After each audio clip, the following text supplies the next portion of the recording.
Welcome to my new podcast season of Ignite Purpose with Christina Foxwell. This season is season 5, and we are looking into lessons from the Glass Angel, being better together. The Glass Angel is the title of my new book that's launching in October 2022. What's it about? It's about healing, growth, and transformation, which is exactly what this season is dedicated to. In this season, we're going to explore transformation and how it can impact our lives, change our view of our story, and help us live a life filled with purpose and compassion. A life where we can be better together. In my story, I have found that I could not change the past. I couldn't change the way I was seeing my story until I was willing to look at it differently, until I was willing to heal from my pain and stop the cycles of behavior that kept me fueled into trauma and kept me in survival mode. I want to share with you that we can move from surviving into thriving, and maybe it's time to live, love, and lead now. Now is the time, because it's the time to be the best of you, to be free. This is me.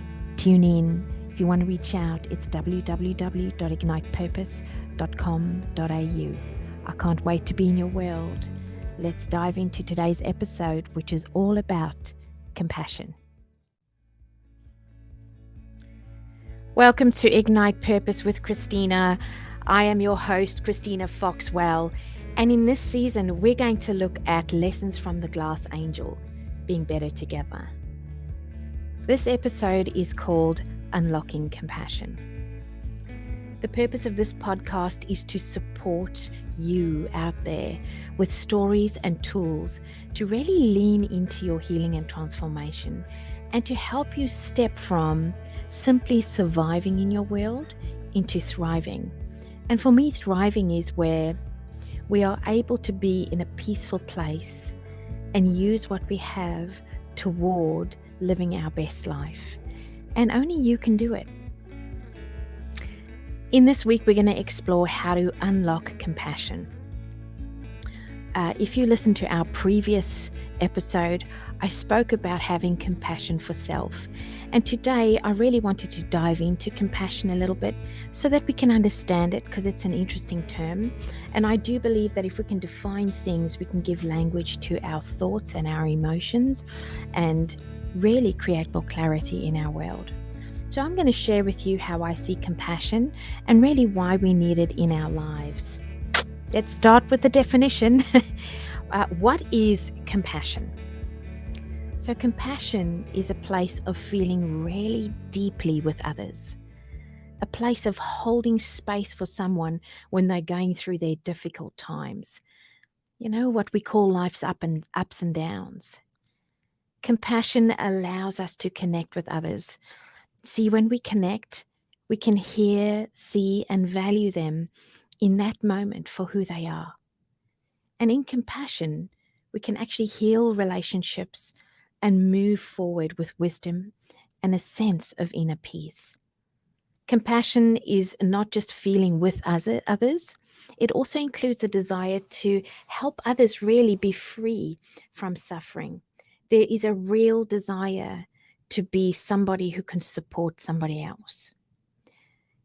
And I want to just create a final element. Compassion is a form of love. So, what's the impact of a lack of compassion? So, if this is what compassion looks like, and this is the definition, what's the lack of compassion? Well, I think we have all experienced this. I'm not new to feeling a lack of compassion, or sometimes to have a lack of compassion for somebody else. Okay, so let's understand what creates a lack of compassion in our lives. So the first one that I want to call out is when we've had to toughen up in our world so that we then expect others to do the same. I remember going through really challenging hardships in my story. And I used to say, if I can do it, you can do it too. And you know what? I was really hard on other women who were going through the same challenge, and maybe even other men. And sometimes I had lost the compassion I needed to be a supporter for them. to be a good coach, to be a good leader. And I think it really comes from that toughening up piece. The second one I want to share is sometimes we're incredibly hard on ourselves, which kind of falls out of that toughening up piece, right? And because I have to be hard on myself, I expect you to be like me. And so I'm going to be hard on you. When we're stressed, that's another one. We can come from this place of armor and really this need to fight or fly or freeze. And in that moment of being stressed, we actually emotionally disconnect from ourselves in order to survive. And when we do that, we have a lack of compassion.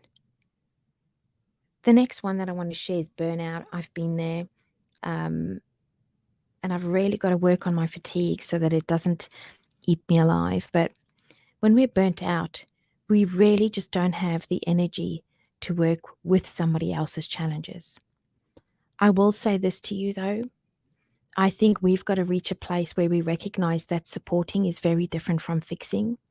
And supporting is being able to hold a place of deep compassion with somebody whilst we share with them how we see it and we allow them to recognize how they see it and then find their way. So burnout, I want to call out, it's a big thing. Maybe we've not yet actually had the opportunity to develop our emotional intelligence. This can be a tricky one because I don't want anyone out there to have what I call a pufferfish moment as I share this, because emotional intelligence is a form of understanding my emotions and knowing how to navigate it with others. Being able to read their emotions and knowing how to navigate.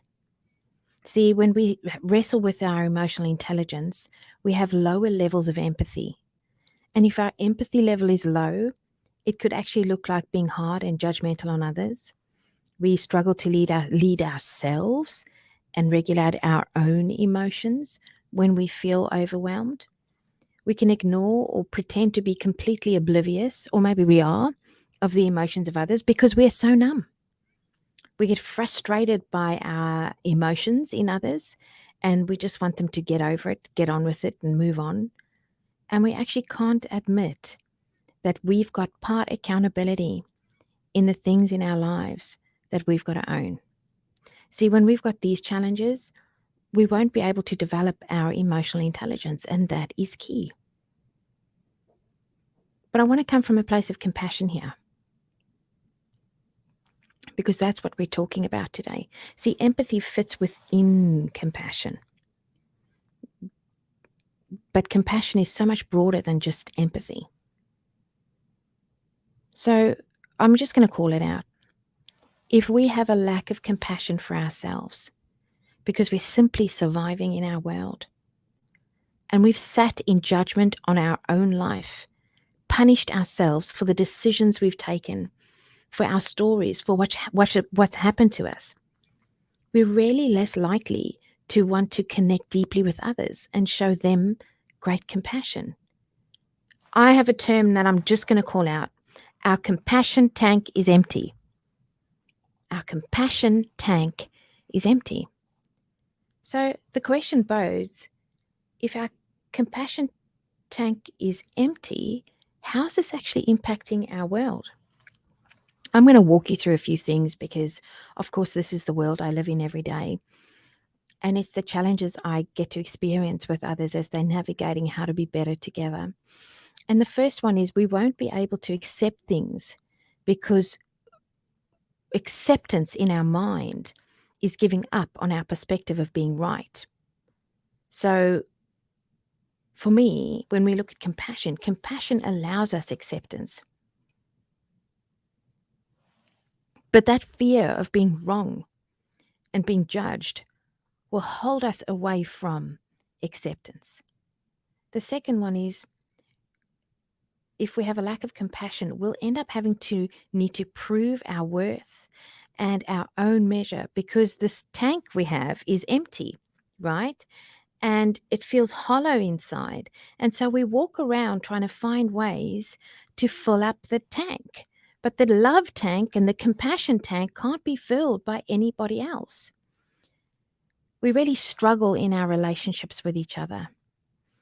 as we fail to meet each other's expectations and standards, there's this danger that we get caught up in a judgment cycle and we disconnect from each other. See, that judgment cycle is toxic. It's toxic in cultures of work. It's toxic in teams. It's toxic in families. And when the judgment becomes so harsh, there's a lack of forgiveness and the ability to move our relationship forward. And I know that some of you are going, oh my God, are you saying I've got to stay with someone who treats me badly or with a boss that's bullying me? Or no, I'm not saying that. I'm not saying that. I'm saying you always have choice and you have to choose you every time. But when you choose you, you do it from a place of love and compassion. And when you look at them, you recognize that maybe they're doing the best they can with what they have. So that when you forgive them, you are free. And hopefully they end up having to take accountability for their part in the challenge they've caused. I just needed to call that out.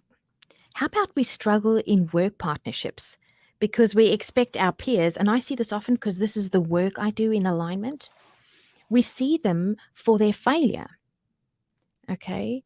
And we want to show each other how credible we are, especially on that executive level where, gosh, heaven forbid the mask falls off our face and we're seen so that our weaknesses can be used against us. Really? Are we fighting a world war, or are we actually just leading an organization forward so that we can impact the world with why we're here?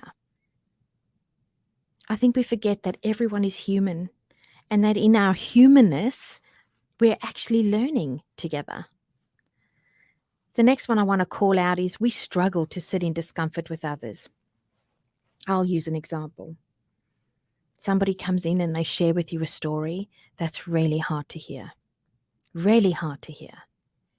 And in your mind, you're going, well, of course that went badly. What a stupid decision you've made. See, that's not sitting in discomfort with someone. I'm going to replay it for you. Someone comes in, they share their story with you. It's hard. And you can feel with them. You get it.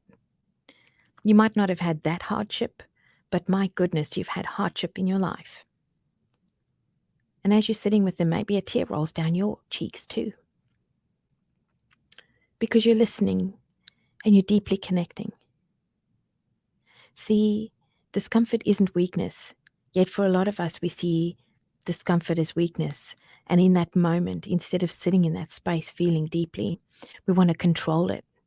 And we want to avoid the moments with logic and judgment.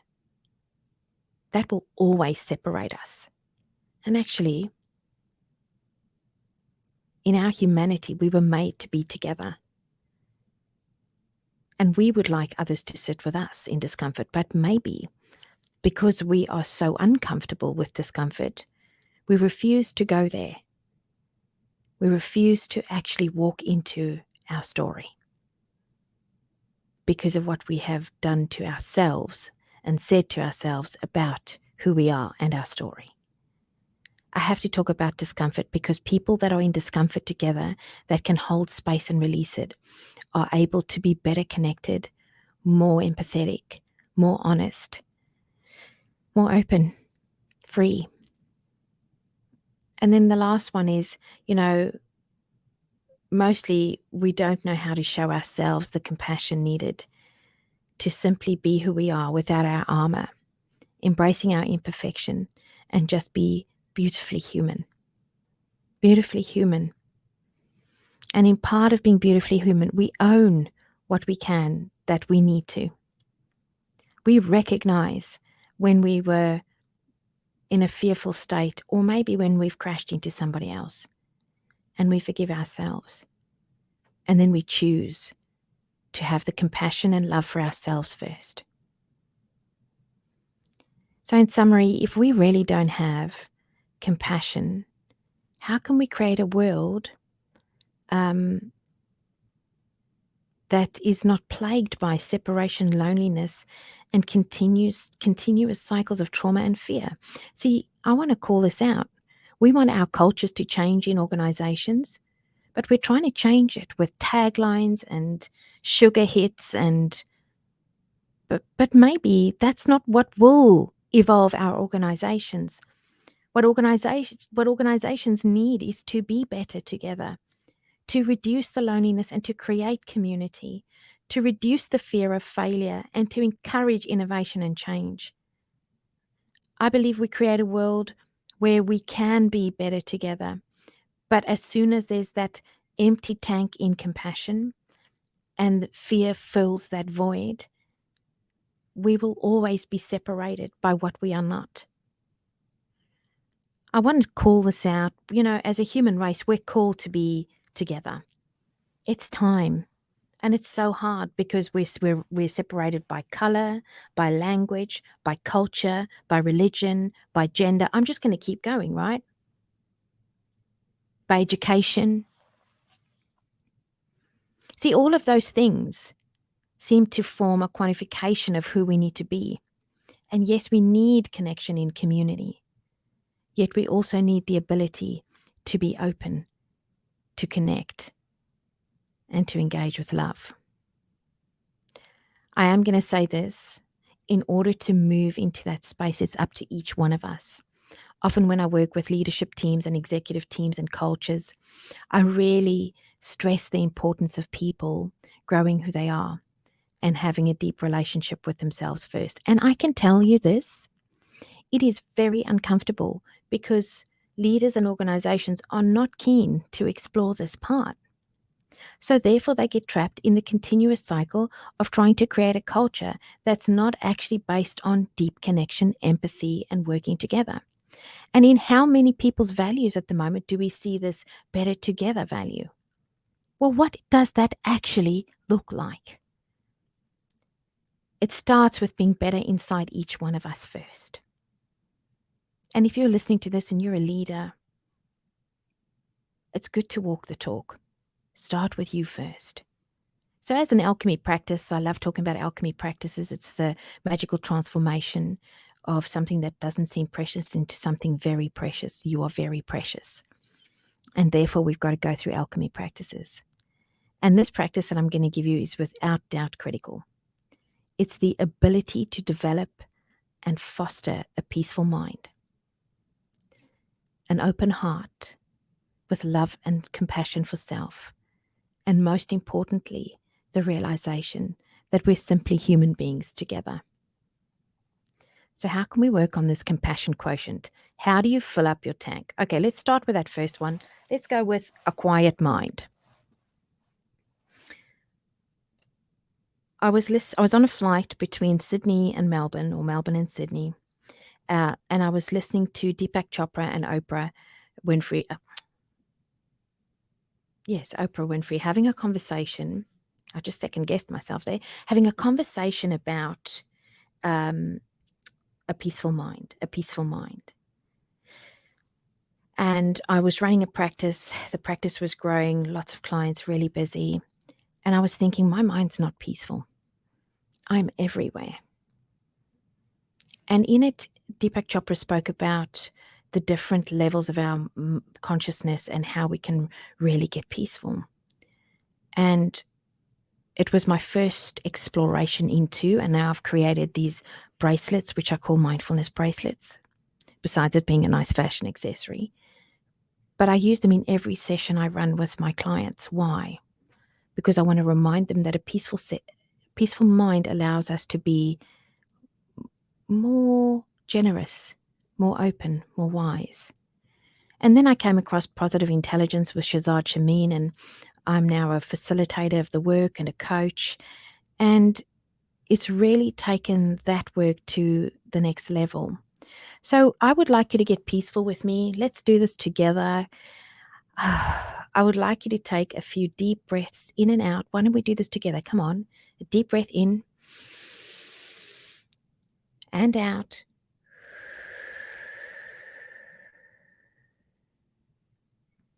As you focus on that, I want you to focus on the air, the cool air coming into your nose and the warm air coming out of your mouth as you breathe out. Do it slowly. Let's do it together.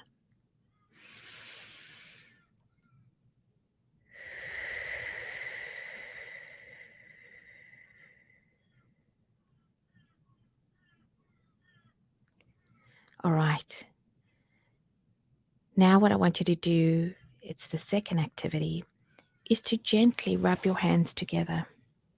And as you do this, I want you to feel all the ridges on your hands and see if you can find your fingerprints, but focus on your one hand touching your other hand and where it's moving. That deep sensation of feeling.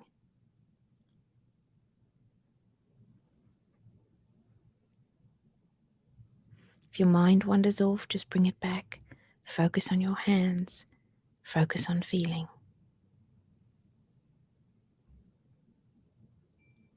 All right, now what I want you to do is we're going to do a bit of a body scan. And we're going to do a body scan imagining an energy. So I want you to imagine warmth and love starting at the top of your temple. And then I want you to feel it move through your neck, into your shoulders, into your arms, toward your fingertips, back into your shoulders. Let you feel that energy, that warmth, that love come into the center of your tummy. Hold it there, and now I want you to release it into your legs, down into your feet, into your toes, and then release it out. Nice. All right, let's try and sit still for a moment. And let's tune into the sounds you are hearing. Is it your children's laughter? Is it the air condition that I can hear?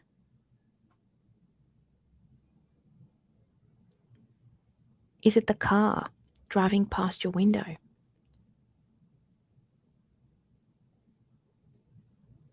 Good, be peaceful.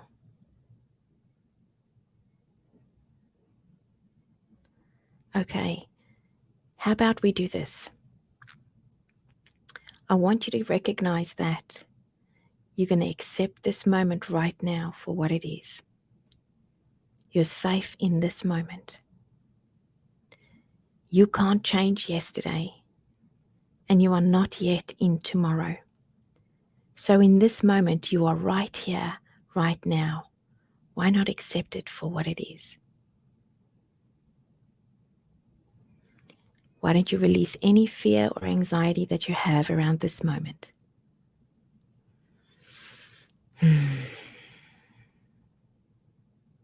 All right, how did that feel? I think one of the key parts to having a peaceful mind is to consider that your mind is a highway of so many thoughts, feelings, memories. And why don't we simply observe our mind versus trying to think that every thought we have is who we are and needs immediate action? Why don't we recognize that we are not our thoughts and we are very definitely not our emotions? You see, when we are present and we're not stuck in yesterday's story or worried about tomorrow, that means we can short circuit our survival brain from protecting us when we need to actually be peaceful and helping us switch from our armor, which is our protection mechanisms and our fear, into a state of deep love and acceptance for this moment and for ourselves. How about we start being kind to ourselves by choosing to heal from our story and our pain? You see, this is the second alchemy practice I want to share with you. Gratitude for our life. I came across Sean Acor's work 4 years ago. I was coaching News Corp managers across Australia on the eastern seaboard, and there must have been about 90 leaders that I was coaching as they were navigating their transformation as an organization. And part of this, I recognized that there was a lot of fear. And I had just accidentally stumbled across the interview between Sean Acor and Oprah on her Super Soul Sunday program. And I got really excited because he spoke about how if we can shift the way our brain sees our world, we can actually fill our tank. Now, I'm so excited because I probably have just taken it a little bit further. See, if we can practice gratitude for what we have, for our life, for our story, for who we are, and we can practice gratitude for 21 days. They say 3 gratitudes a day for 21 days can shift the way our mind works. If we put this into an organizational cultural frame, imagine if your team got together for 21 days, but even more than that, because the research shows if we can shift the way we work together, we'll find opportunities and innovation. And as a team and a leadership team, every morning you guys check in with each other. You check in with your gratitude before your day gets started. And it's the gratitude for your journey, for your life, for who you are. It shifts the way you see your world. It takes you from a fear to a deeply connected and wise space where you can see opportunities. I want you to consider your moment of judgment that happens, and they will happen because you're human. And as you have moments of judgment in your day, instead of buying that story, I want you to recognize that you have gone into a place of fear and that you can own your part in this and that you can accept and release and forgive. And maybe if you have gone into a moment of judgment, you can use it as a lighthouse moment where you learn about your healing. Because that moment of judgment will be triggered by a story, and that story needs to be doused in love. See, we have to have love for ourselves first, not for who we need it to be, but for who we are, for our imperfections. We have to forgive ourselves first and choose to release and then forgive others. Maybe we can do this by simply picking up how we talk to ourselves. I'm so stupid. Well, you know what? If you say things like that, that is not a kind word for yourself. Maybe you can change it like this and go, that decision I just made there was because I'm so tired and I could have done it better. And then if there's someone that you need to say sorry to, do it. See, as soon as I'm making up stories about others or I'm blaming or I'm uncomfortable, I need to release something. See, if I don't release it, it compounds, and I've spoken about compounding before, with some parts of my fear stories, and it becomes harder for me to actually be better with others.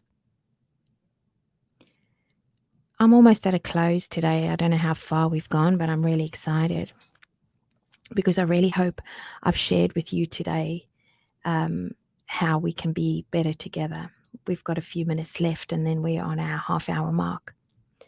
Only when we connect with compassion can we find our way back to each other. I really want to just remind you what compassion is. I'm going to do that now.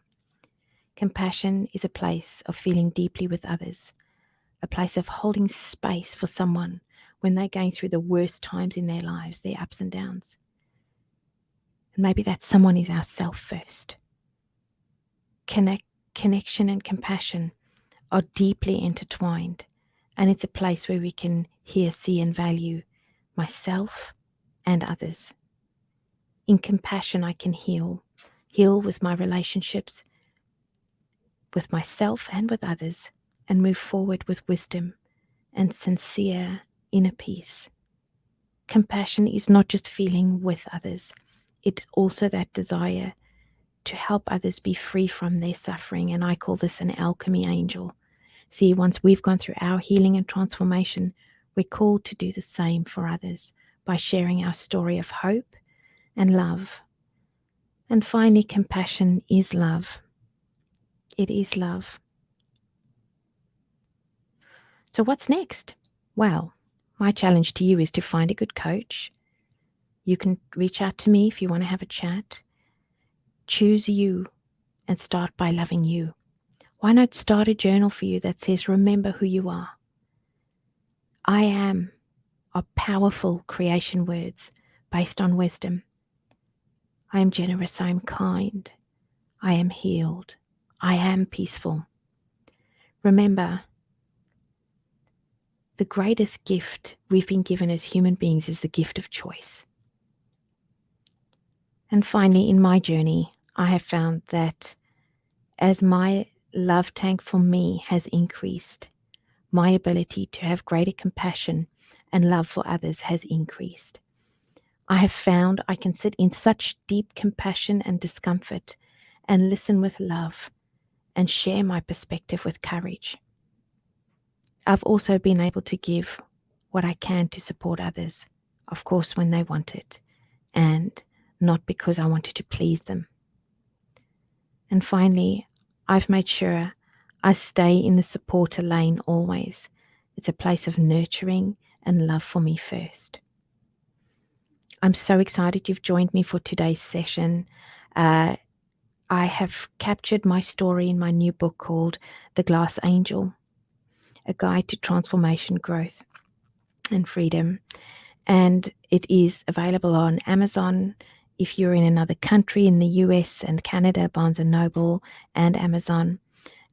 If you are in Australia, why don't get a beautiful copy from me here at www.ignitepurpose.com.au. If you're listening to this podcast and you're based in South Africa, my book is available on Loot. I am so grateful to be in your world. I'm sending you off now to have a wonderful week. Go and test compassion. Start with yourself first. It's worth it every time. This is Christina Foxwell. Please won't you click, like, share, and make our message of love something we can share into this world so that we can impact cultures, we can help people be better together, and we can really create a world that's kinder. Thank you for joining me on today's episode of Ignite Purpose with Christina Foxwell, and we were talking about unlocking compassion. I'd love to have you in my world. Please reach out to me. Find me on Facebook. It's Christina Talyard Foxwell or Ignite Purpose. Find us on LinkedIn, Christina Foxwell or Ignite Purpose. Find us on TikTok, on Instagram, on Twitter. I want you in our world. I want you to stay on top of all the things we're seeing, the learnings we're creating, and how we're being better together. If you want to reach out to me, my email is christina@ignitepurpose.com.au. Have an amazing day, and remember, you can love, lead, and live your best life. Take care.